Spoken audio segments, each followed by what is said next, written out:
It's a different thing. I was at a children's hospital in Galveston. Yeah. Knew what she was doing. Yeah. She couldn't quite get it because we were connecting with a couple other services. Yeah. Oh my God. Yeah, that is gonna go into the story. And I'm just not sure. I know what I do. Right. I try to challenge myself to learn this stuff, but sometimes it's just it's easy. They make it more intuitive, I think, than it used to be. Like you don't like. I've learned taught myself how to do stuff just because it's like my kids. Give it to me. Oh yeah. When you hit live on here, you should be able to paste into that sentence box. When you push start here, then here, it'll start to print.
She said it's direct needed right now.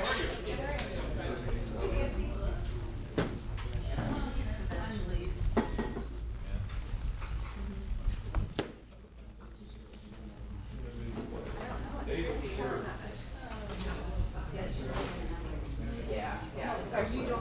I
talk to you about that. It's a different kind of group.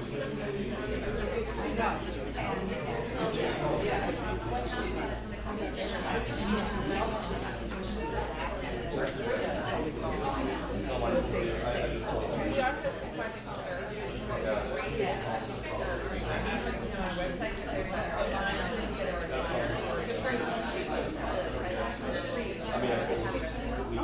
and a lot of times we use that as very people I want to see I don't have it. It's August today. I just want to if you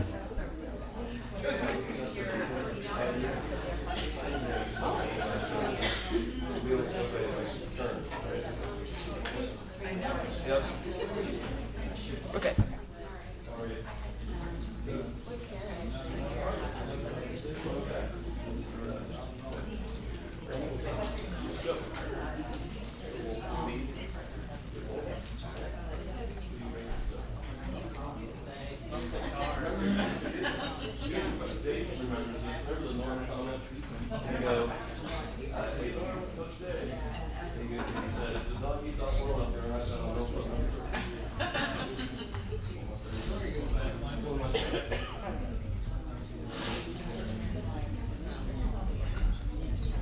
Are we on? Working? Yep.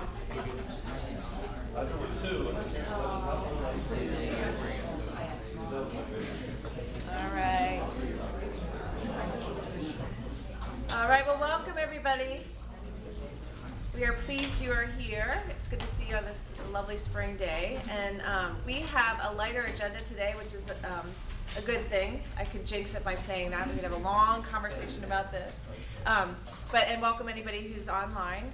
We're happy you're here. If you're speaking, try to stay in this area, Jamie, so that people can see you that are from afar. I just wanted to mention that there is, you'll see on your agenda, there's a Bridges to Equality event in Columbus. And I didn't want to forget to say that, so I put it first thing. That's May 16th at 11.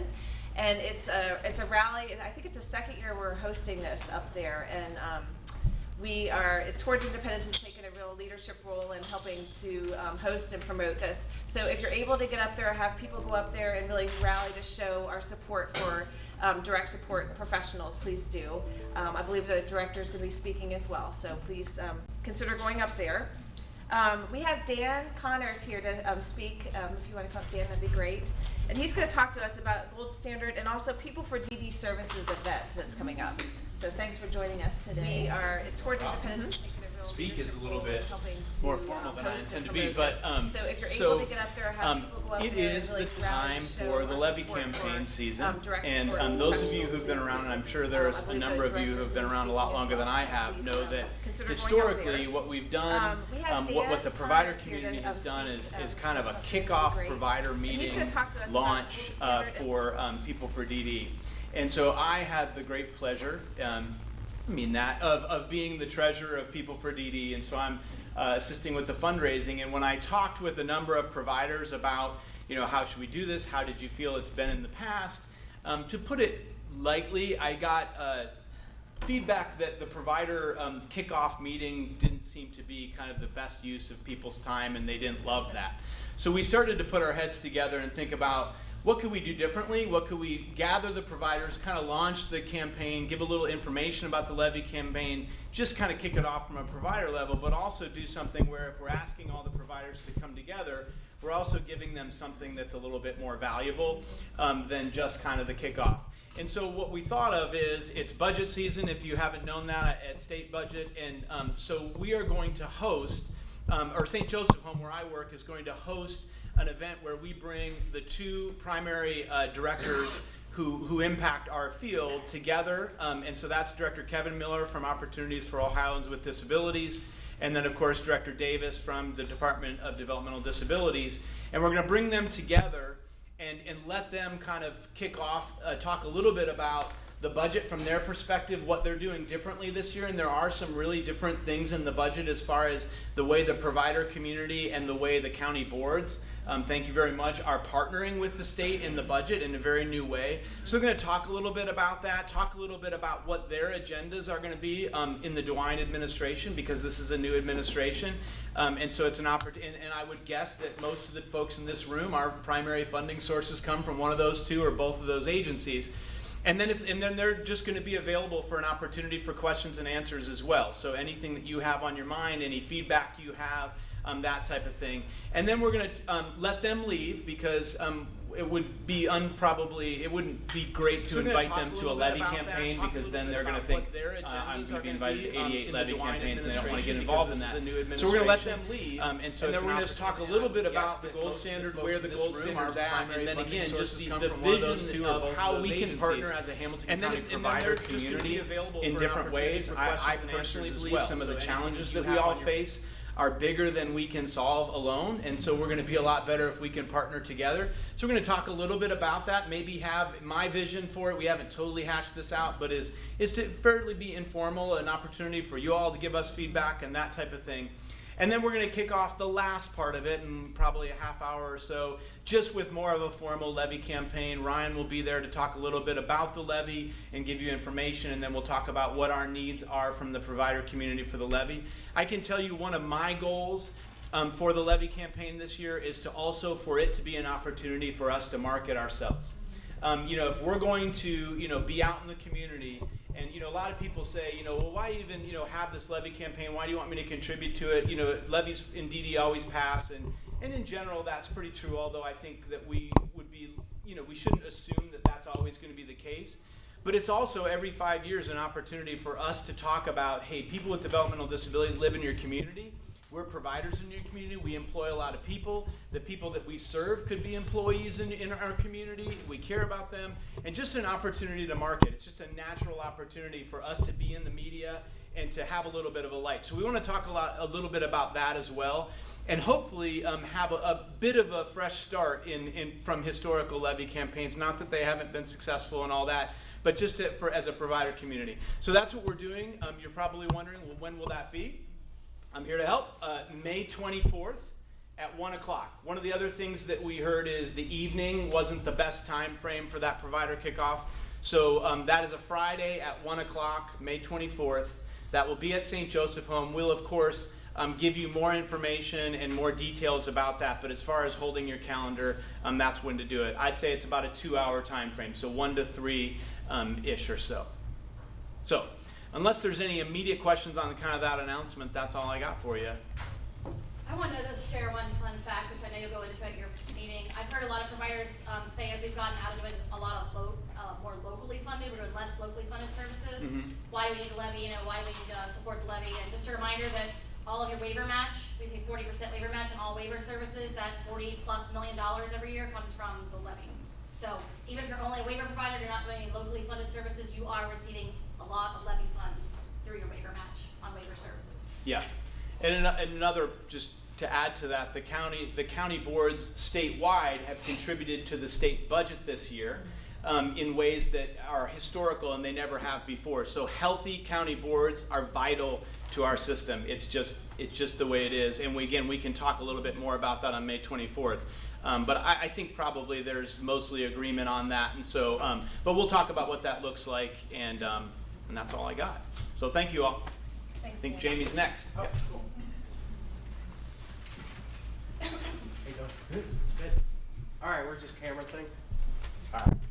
Hi, everybody. How you doing? A number of things to talk to you about today, but I just want to back just a little bit about the levy campaign. I'm kind of helping with that too, and this is a big event, and having both directors come down just to Hamilton County, just to speak to us. So make sure you really make plans to come when you get the information, and we'd like to see everybody there and have a big turnout. They're two good guys, two serious guys. You have to get to know them. Give you an opportunity to ask them questions too. So make sure you do. Okay, updates. State budget. So right now we're still in the House side. It's about ending in the House side. The House has to turn over their budget proposal to the Senate. So that's coming up. Right now in Columbus, everybody's going crazy because they're talking to senators, trying to push the DD agenda with them. There'll be testimony coming up. We went through a whole testimony period. Did you testify, Dan? You didn't.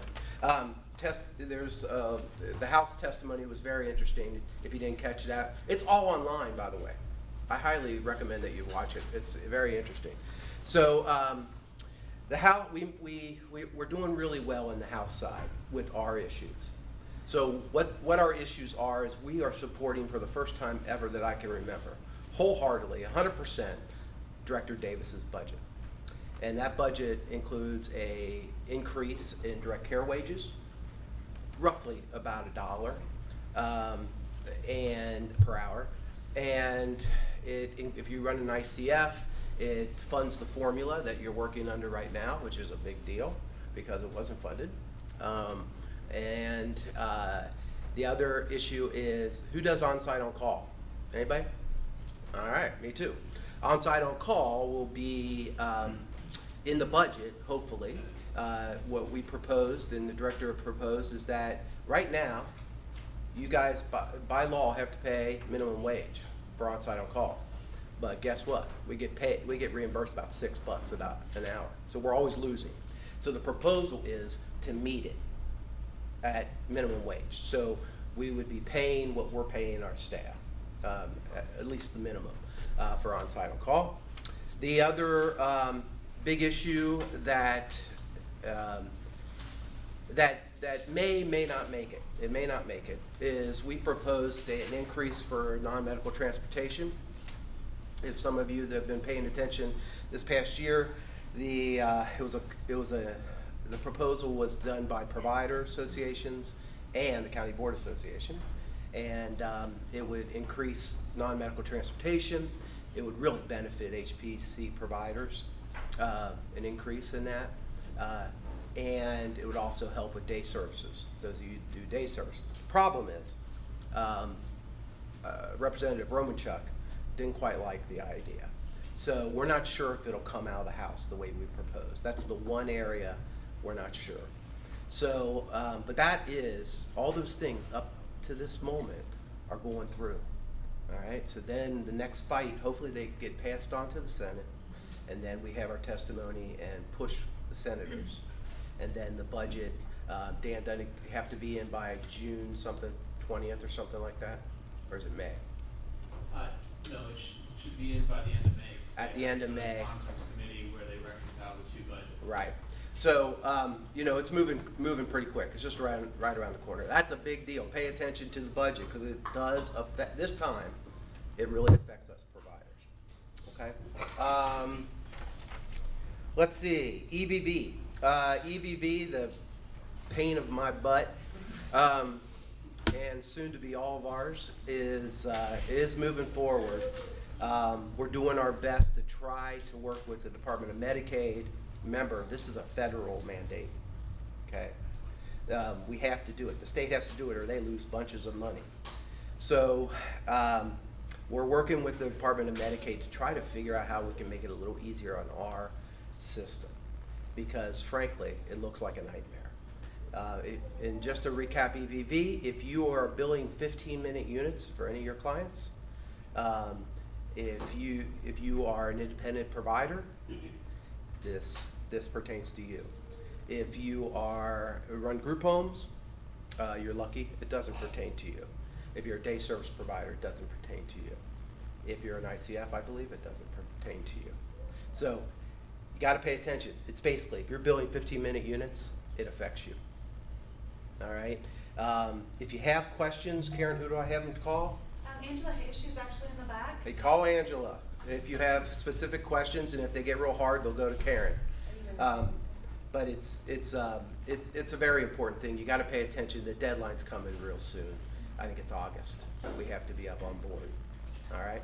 So We did 4 information sessions and had about 75 people in attendance. We know that this will impact about 475 providers, so we haven't reached nearly everyone. Holy crap. Yeah. So following this, we've gotten a few other requests to redo the training. Ryan's going to record me doing the training, and we'll be able to share that with providers, and you can watch it. on Awesome. your Pay phone. attention, people. pay attention. It's a mandate, yeah.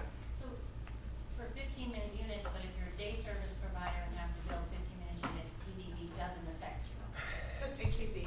Just HPC. Can you For repeat now. the question? The question was, if you are a day service provider billing 15-minute units, EVV doesn't affect you. That is correct. It's HPC And waivers. and waiver nursing, 15-minute units. All right? I think that all of us do some kind of that. So we need to comply. All right, great news. Does anybody know what OPRA is? OPRA is the Ohio Provider Resource Association. We have a number of members in the room here now. It's the biggest provider association in the state. I happen to be the chair of the board. This happened to be my time. I will soon get off. It's a big job, but it's a very important tool for providers advocating to the state, to the department, and work with county boards on the state level to establish policy. Policy we all have to follow. All right, so OPRA plays a big role in that. So I have a happy thing. Mark Davis used to be the director, the CEO, president for years and years and years, like 17. He left to take a job in Pennsylvania, and then it was my job to hire a new CEO of OPRA. Big job, right? And I had the best guy to do it, Jeff Davis. He was awesome. Had him signed a contract and everything. I was sitting good, and then he gets the director's job. So we were back to square one. So we did a very extensive search, and took about a month and a half. And I'm happy to report that we have offered the job, and he is accepted to Peter Moore. Pete Moore, it will be the new CEO of OPRA. Those of you that have worked in the county system know who Pete is. He is one of the authors of The Good Life. He also was the chief of staff for the Ohio County Board Association. He's a great guy, and I'm looking forward to working with Pete going on. If you're interested in OPRA, which I hope you would, we're doing all this budget stuff on your behalf. You know, we're doing all the policy stuff on your behalf. If you're interested in joining us at the table, I really highly recommend it, and just call me. Okay? The days of we can just sit back as providers and let the system do whatever they want to us is over. And I speak from the county board side too. You know, we work together at the state level. You know, and often most of the issues, the big issues, we try to be together and go to the state advocating. So it's really, you know, if you don't think it's necessary for you, or I'm too small, no, you're not too small. Join, please. You'll be, if anything, be ahead of the game. All right, and the last thing I have is MRC, monthly rate calculator. Jen and I sit on a committee at the state level, the MRC committee, that Director Davis was nice to me to put together, and it's a representation of a lot of providers, county boards,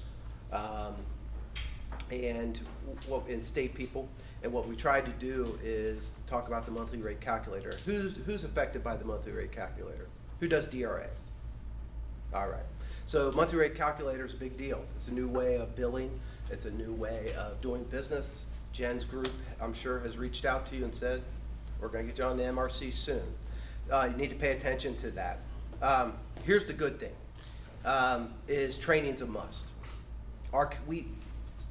Honest, I'm around the state all the time, and Dan can tell you too, he used to work for the state.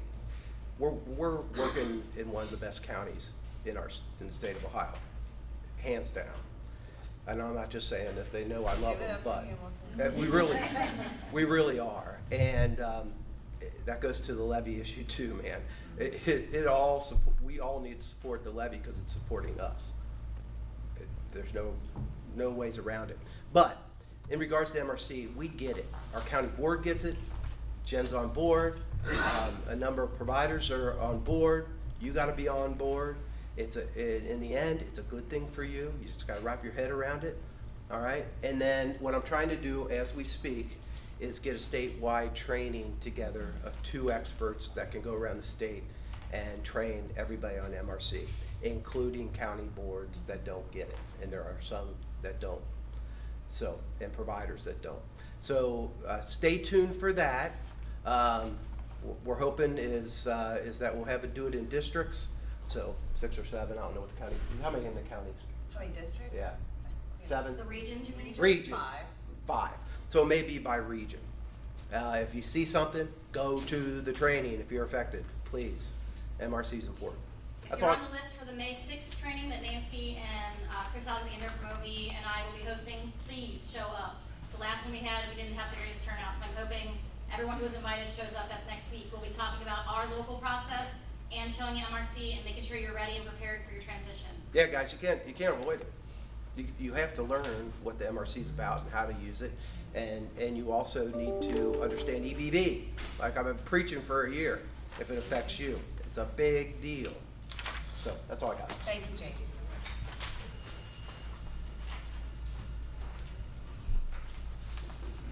Sorry, the projector's a little.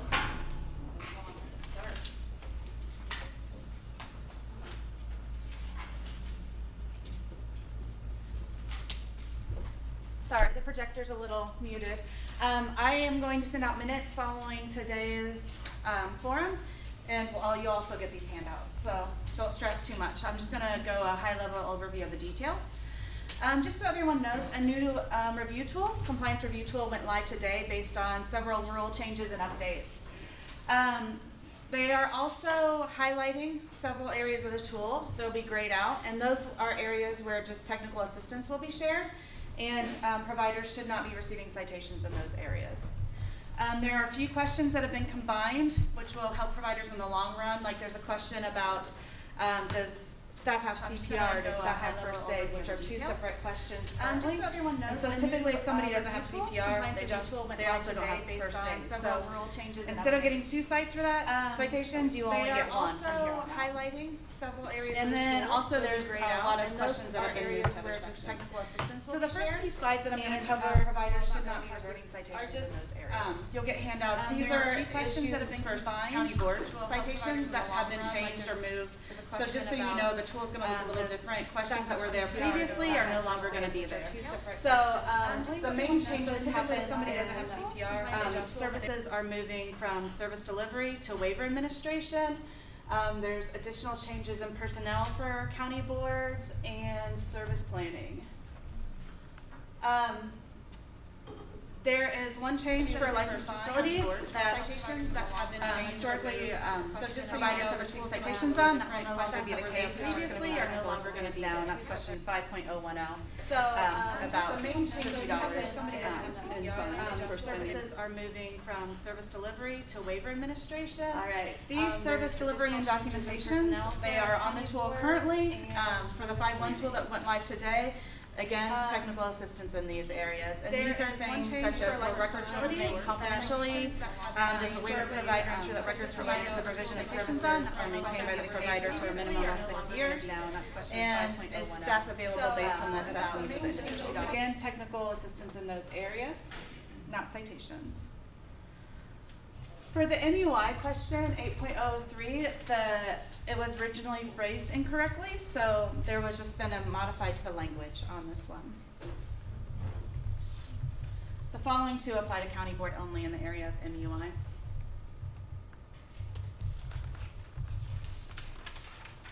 All right, for 8.09 and 8.035, these are in place of regarding the new rule that went in place earlier this year. For the first few months, they always give technical assistance. Now they are citing in these areas. So just so that you know that.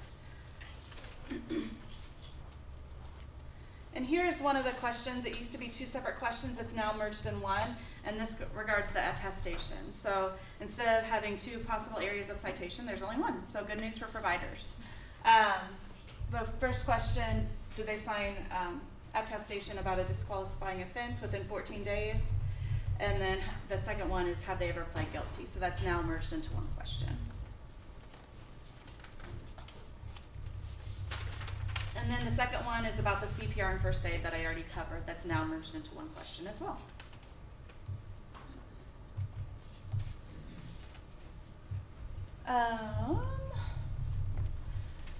This is an additional clarification. So for the new MUI rule, agency providers that operate a board, they also must have the MUI training requirements. So make sure that your board has that completed if you guys do have an operating board under your agency. Can I speak to that real quick? Yes. It doesn't have to be the full MUI training. There's not a lot of guidance on this issue. So what we did is did about a 20-minute, and it was lots of handouts. But we went over the key points of the MUI rule with our board. They also must have We the had them MUI sign training requirements. So make sure that your board training, has that completed gave a if bunch you of guys do have an operating board And we'll do that under your every year. agency. Perfect. Thanks. Can I speak to that real quick? Yes. It doesn't have to be the full And MUI then training. the other two areas, There's not a lot of guidance one's about on money this- management on and this one's issue. about liability So insurance. The we- liability insurance one, they're not asking during your compliance review because they ask it during the certification process, so there's really no point to it. These are specific to the agency tool. The licensed facility tool, the ICF tool, has also been updated, and also the independent provider tool has been updated with many of these changes as well. So sort of applies to everyone, the 5-1 changes. And then the other two areas, anybody have any questions? One's about money management and one's about liability insurance. The liability insurance one, they're not asking during your compliance review because they asked it during the certification process, so there's really no point to it. These are specific to the agency tool. The licensed facility tool, the ICF tool, has also been updated. Okay, so and Nancy and I also want to take the a moment provider to tool talk has with you been a little bit updated. about where we are in our monthly rate calculator conversion process, and we'll be sending some documents out here in with the minutes today. Can I get a show of hands again? How many of you have sites that the MRC applies to? Old DRA, now MRC, says you're billing the ADL? Okay. Are specific to the agency tool. How many of you are planning to come on to Monday to our training on the 6th? Okay, so Nancy and I want to take a moment to talk with you a little bit about what we're going to cover Monday. Where we are before is the process itself. We have the state's training slides. We're going to go over those again. We will have Chris Alexander with us, which is really helpful because he can speak to you from what the providers experience and see. We can't see that side of old DRA. We can only tell you what we've been told. But he's been doing it for a few months now, and he'll share his experience and be better able to answer your specific provider-related questions. What we're going to send out today, whenever Karen sends this out, and talk about today, is a revision we're making to our provider revision process procedure that's specifically related to MRC and how it's going to work. So.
We had staff shadowing, so we had additional staff hours. Those are not to be built into the costs for the individuals. That's not permitted. That's just a part of administrative cost of doing business, training of staff.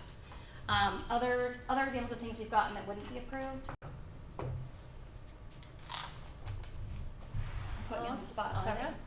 I thought of that one. I stole the easy one. That was a good one. Anybody else think of any? I know if Chris was here, he'd help her out. Anything that's not related to the needs of the individuals, really. Right, sure.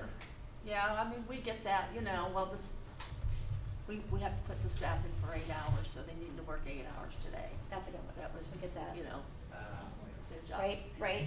Right. So that's not okay. Things we would approve, say somebody lives in the house and Andy had a period this last week where he was really sick, and so we had to provide additional hours of service because Andy was unexpectedly home. That would be, just as now, that's not a change, right? So if it's about the individual's needs and there was a true and valid reason for us to be doing that, then we would approve it, okay? I just want to make clear that nothing's changed in terms of what we would and wouldn't approve.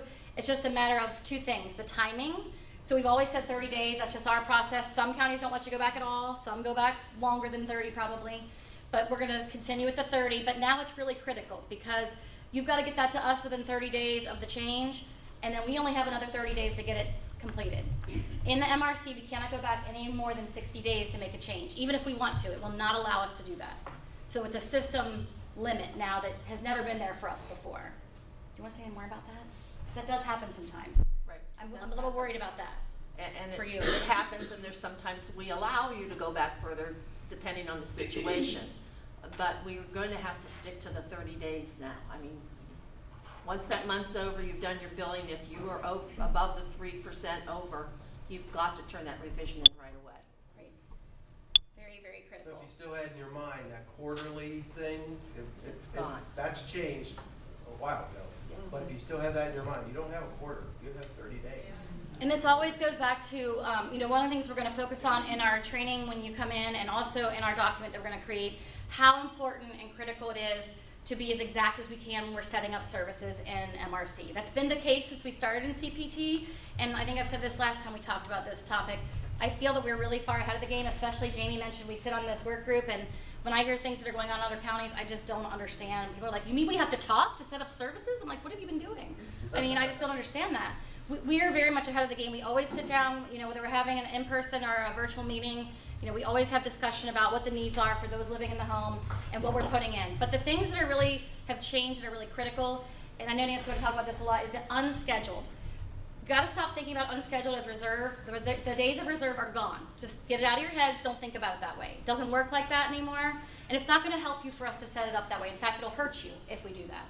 So, for example, in the past, if we had some idea that we know there's going to be probably 10 days throughout the year that Jamie's going to miss his day program, whether he's sick or something comes up, so we could build in sort of some 10 extra days, put it in unscheduled or the old reserve, and you would just use them, tap into those when you needed them, right? And so it would all sort of even out. Well, in monthly rate calculator, everything is literally calculated within that month. So if we spread out those 10 days throughout the year, it's not going to help you one bit. We have to try to guess what months they're going to fall in. So if we know, a good example is snow days. We try to look at the winter months and say, we're going to put in for 2 snow days in December, January, and February, based on historical data, best we can guess. Does that mean it's going to be exact? No. But we're going to get you as close as we can. Things like vacations are critical, and that's been the case since CPT came into existence, but it's even more critical now. If you know that Nancy's going on vacation the first week of July with her family and will not be in the home, we need to build that into that calendar, because that's going to then affect your daily billing unit for each person in that home, particularly for Nancy, but for everyone probably. And if we project it ahead and we know that, then you're more likely to stay within your 3% window, which is the goal. That should be your goal every month, to stay within your 3% window. And that should be our goal, to be as exact as we can in projecting what's going to happen in that site to keep you in that 3%. Okay? That's a big for camp. Yes.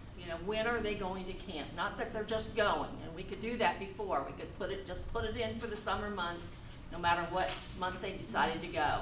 But we really need to narrow that down of which month are they going to camp. Can I say something, Jen, real quick? Absolutely. On the provider side, so if you look at it, utilization is going to be the big deal, right? We need to stay within our 3% window, 3% below, 3% above. So we got to hit those utilization marks as providers. One thing that we're doing at OB, do what you want, but here's some things I just wanted to share what we're doing, is that Really, the way the process should all work before the CPT meeting is that the direct care staff, who know the clients better than anybody, should be talking about this issue at their staff meeting. Their home coordinator, program coordinator, whoever, however you're set up, should be carrying that information and adding to it before the CPT meeting. So you have all this information. You know when camp is. You know when so-and-so goes on vacation with their family. You know, you figure that out, you make calls, you get the schedule. You're gonna have to do some work on that. It's gonna help you in the long run. But still, keeping within utilization every month is gonna be a hard thing for a lot of us. And we need to be scientific about it. You'll know your services better than you do now if you pay attention to utilization. One thing I'm doing is I'm gonna hold my managers accountable at each home to meet their mark, their utilization mark. And then I'm gonna give them a bonus if they do. So I'm gonna do an incentivized issue to my managers so that they are involved. My thinking is that if they're running short and there's open hours, they're gonna work them because they're gonna be, incentivized to meet that utilization mark. So that's just one way that I'm looking at doing it. It's a win-win. You're giving them, I know you got managers saying, when am I ever getting a raise? You know, I got them too. Well, there's one way you can get it. But you gotta meet our mark because that helps the whole system. Thank you. And utilization is critical. It has been, the whole time, but now it's even more critical. One thing that's come up, and we talk about this in the MRC training, but we know there's a staffing shortage. We know people are really struggling to fill shifts, but we have told our funding specialists and our SSAs, if we know that we have a home where we really ideally like to see 3 staff, that's the pattern that everyone's agreed is ideal, but we know for the past 6 months we've only been able to fill it with 2. We are not going to set that up for 3 people. It is not going to help you, because what's going to happen is if we build it for 3 and you run it at 2, you're automatically going to fall outside your 3% window, right? So it's just going to cause you extra work and us extra work, and it's not going to help anyone. We are not going to do that anymore. So I don't want that to be a source of problem. If really 3 are needed, and at some point down the road you're again able to staff it at 3, come back to us for a revision. We will authorize that if that's warranted, okay? So I just want to make that really clear so there's not, it's not that our SSAs or our funding people are trying to be difficult. It's also to help you, and it's also because we've told them we're not doing this anymore, okay? So I'll be real clear on that. Another thing that related to the revision procedure that you'll see, as you send in revisions in these sites, we're going to have the funding specialist look back to the prior month. So, it's the 1st of May. You should be finalizing April's billing, and you'll get in more detail in their training, but once you finish a month in MRC, you have to go in and mark it complete and say, okay, we're done. Everything's been put in for this month. And then if you're outside the 3% window, you have to take action, possibly. So we talked about if you're over, you're going to have to put in and request a revision, okay? If you're under, you're going to have to recalculate and rebill, which we'll tell you in detail in the training how to do that. But what we want you to know is, if we get any revision requests, whether it's related to being outside the 3% window or for some other reason, they are going to go back and look at your prior months. And if you have not finalized that month, and if a rebill was required, gone back and rebuild, we are not going to process revisions, because we have to have some way to hold everybody accountable to finish out your months as we go along. Same thing, we do redeterminations in these sites. We're going to look at the prior months for that prior span. If you're not finalizing the months and doing the rebill if needed, we're not going to process the redetermination. So those things are being put in place not as a punishment, but as a way to keep us all on task and on track. That's the way the system was set up to work. Unfortunately, there's no built-in mechanisms in the system to stop you. I mean, there's alerts, but there's nothing that's going to stop you from continuing on down the path. So we're going to have to build that into our process. So I'm just being extremely transparent and telling everybody that up front. If you're doing what you're supposed to be doing, it's not going to be any problem. If you are really behind and you have trouble keeping up with your billing and with finalization, it's going to impact your business flow. So you need to put yourself a process in place up front to make sure you're on top of that, okay? Anything else about that, Pete? We're very worried about that, so we want to make sure that everyone's aware that's going to be our plan. The other thing, this is hot off the presses. I only have a draft. I'm actually not going to send this out yet. It's going to go in our MRC process document that we're working on. In the statewide work group that's working on this, the question, it came up here for us locally and then across the state it's come up. The question is, at what point do you move a person out of a site?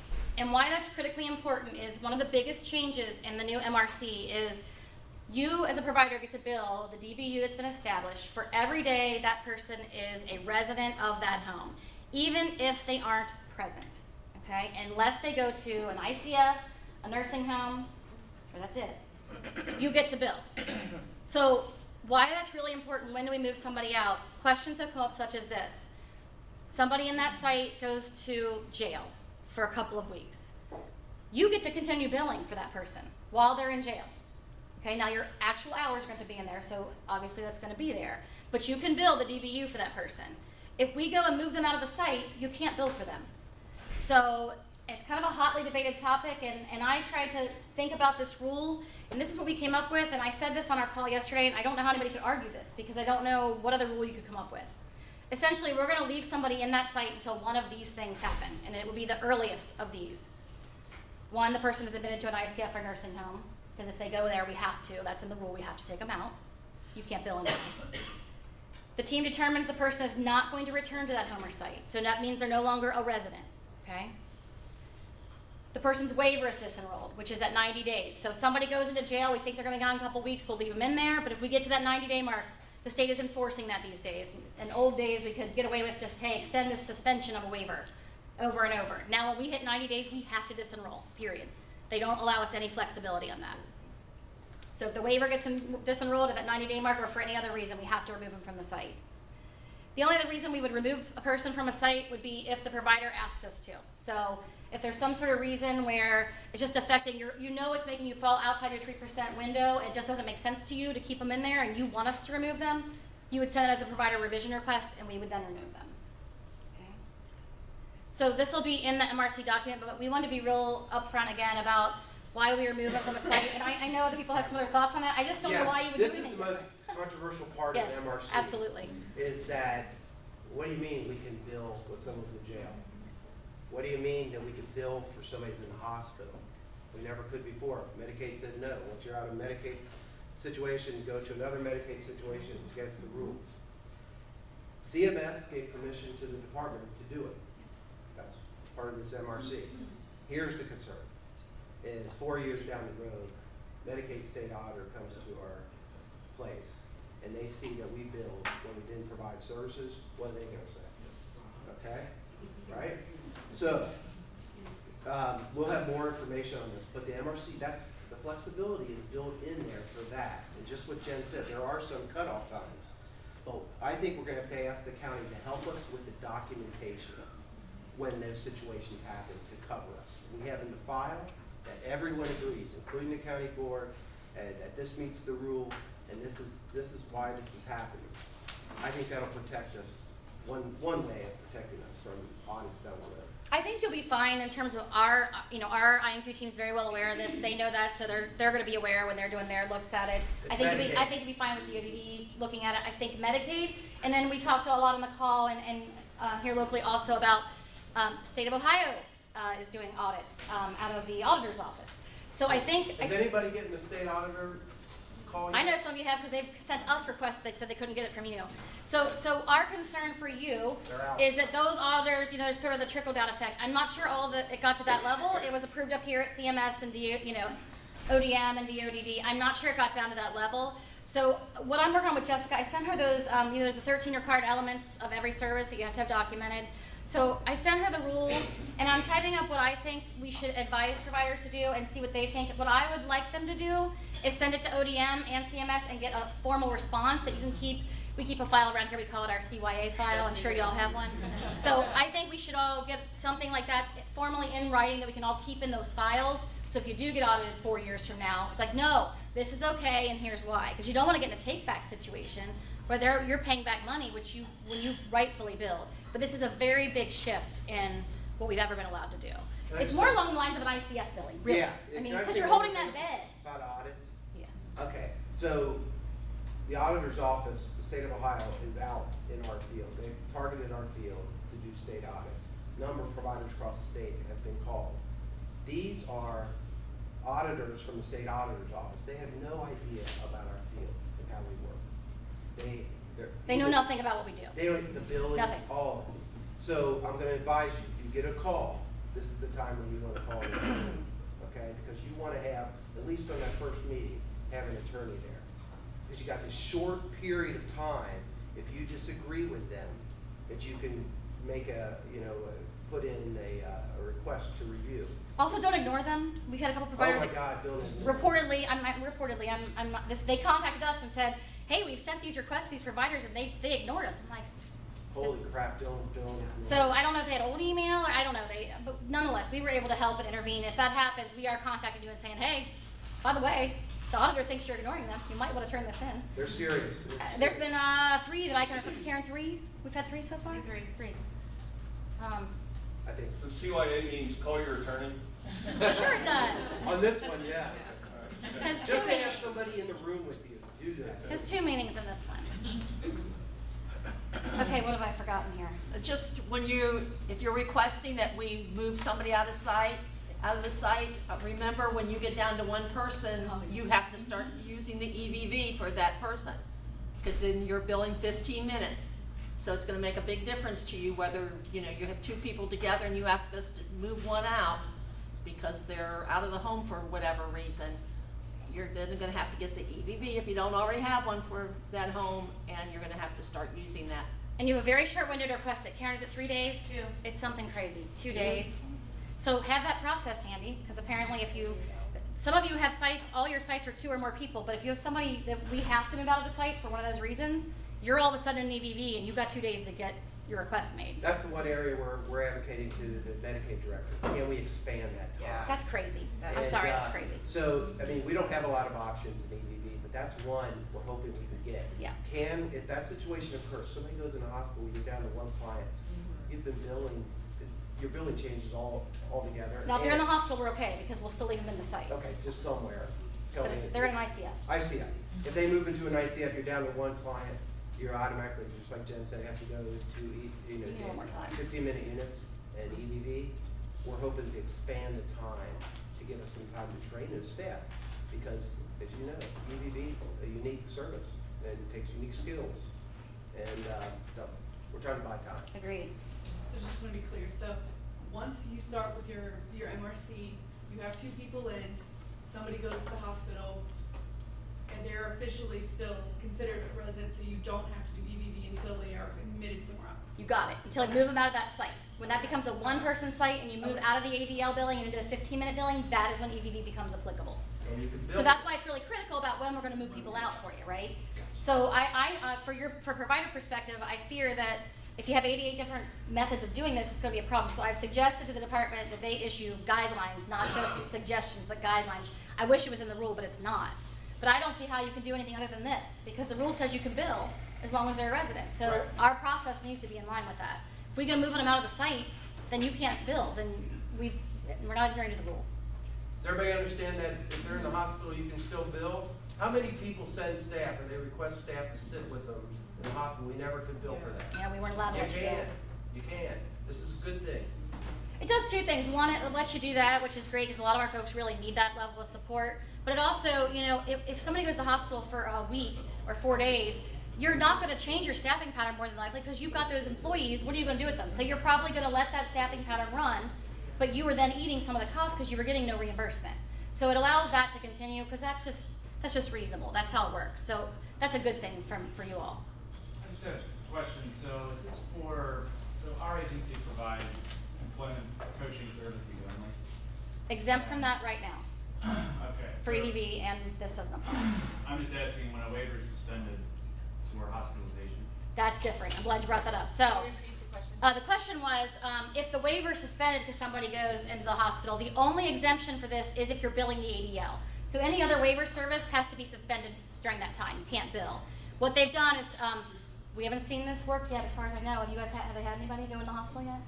What we've been told is that they've set up MITs where the billing has to pass through on the Medicaid side to allow the ADL code to bill even when the waiver's in suspension. None of the other codes will. So if a waiver is suspended, no other services can continue under the waiver, but ADL reportedly will go through. That's a great question. I'm glad you asked. Thank you. Any other questions? What else did we miss?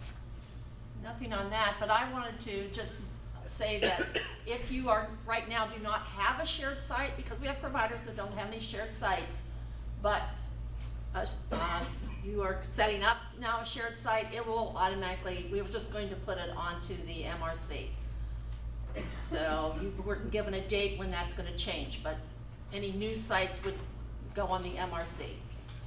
If you only have one shared site, hopefully I've sent an email out to all of you, but if I missed you, if you have one shared site, it will switch over on the span date, on the new redetermination date, unless that happens to be January or later, then it will get done by the end of the year. We'll have to flip them over to the MRC, because this all has to be done this year. And if you're not sure if you have sites that we haven't contacted you on and you want to know when we're going to flip them, get in contact with Nancy. She's got a list. We're trying to reach out to you as early as possible to let you know, but if you're not sure or we missed you somehow, let us know. Let Nancy know. One last thing, if you use a service to do your billing, call them, make sure that they're on board with MRC, they understand. And send them to our training and come with them. Don't just send them, come with them, because you need to understand it too. You being whoever in your agency is in charge of setting up schedules, going to CPT meetings, and whoever's doing your billing. So whether that's an outside party or an internal staff, bring them. Okay? If you didn't get an invite for Monday, come anyway. And we'll still have another session. It's 10 to Say, when is it? I don't even know. 10 to noon. It's right here in this room, 10 to noon. So And if you can't make that session, we have at least one more coming up. we haven't scheduled it, but we early will this do summer. at least one more. At least one this summer. Any other questions about MRC? Again, we got more training coming, but I want to make sure we shared what we could today. Okay, I have one last thing, kind of a follow-up to Jamie brought up on-site on-call. This is not in rule, but it's something we're going to start trying to follow. It's been suggested, and I think there's a lot of agreement among county boards to make sure that we're not authorizing on-site on-call when it's not appropriate. So for lots of reasons. One, we don't want our providers to be losing money when they're providing a service. And two, you know, the rule says we have to authorize on-site on-call if that will meet the needs. So we do push for that when it's appropriate. But then we have the pushback from providers because we know that you're losing money. So we're looking at moving people to remote supports if possible. We have a lot of work going on with that. But the other thing that's come up, and Jamie, do you know if they're going to be sending anything out on the on-site on-call kind of guidelines that we Yeah, is that going out somewhere? The committee they talked about it yesterday. Okay. It's going to go to the department. We have not told the department what yet. They're going to be issuing the guidelines. Yeah. Okay. So I But wanted you to that's the know idea. some of the things that are in that agreement that we've talked to our SSAs about, and going to ask for your help. And it's going to take a little time to get things shifted around here. What I'm asking, a couple of things that we've agreed to with on-site on-call is, generally speaking, we should be authorizing on-site on-call only when there's a reasonable expectation that the staff in the home are getting about 5 hours of uninterrupted sleep. Okay, so if they're up every single hour dealing with stuff, that's not on-site on-call, that's HPC, okay? Generally speaking, we should not be authorizing on-site on-call if we're also asking you to do checks throughout the night. So I don't think we have a lot of that out there, but I have found a couple that we weren't really aware of. This is not in rule, it's just something we're gonna work on as a good faith effort to make sure that we're not putting providers in a position where you're providing a service but getting paid for a different service. That's not our intention. So my ask of you today is, if you have any situations where we have on-site on-call set up and also the plan requires you to do overnight checks, every 15 minutes or every hour or something, sorry, Nancy, please let Nancy know so we can start looking at those and getting those fixed for you. There's the 5-hour rule too that's going to be recommended. And the 5-hour reasonable expectation that they'll get around 5 hours of sleep at night. Okay? So again, if you have people that are up constantly all night long, the staff are having to actually provide support, that's not on-site on-call, that's not our intention. Okay? That is a culture change. I know there's probably some work we need to do around that. We've introduced the idea. It's going to take us a little time to get people on board, so that's why I'm asking if you have concerns, please let Nancy know. She will work with the SSA and the team to remind them that we're going to start moving this direction, and we'll start looking at making changes. Okay? So those recommendations are going to our group, our waiver work group, Oh, okay. before it comes into play. Okay. I just want to get a little ahead of the game. It was shared at Yeah, SSA forum, so SSAs are starting to talk about it and hear about it, and I think it's a good thing, so we want to get on board. I think that's it. So thanks for your time, and we'll see a lot of you on Monday, I think. Okay, thanks, Jen and Nancy.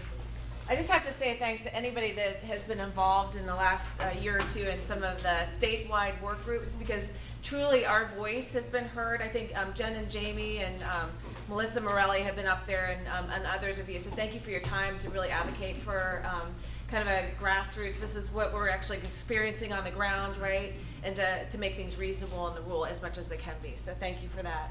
I wanted to mention we do track, and Karen's responsible for tracking all of the concerns and complaints that we have. And when we have something that rises to the surface that affects us as a provider community, I just want to share with you.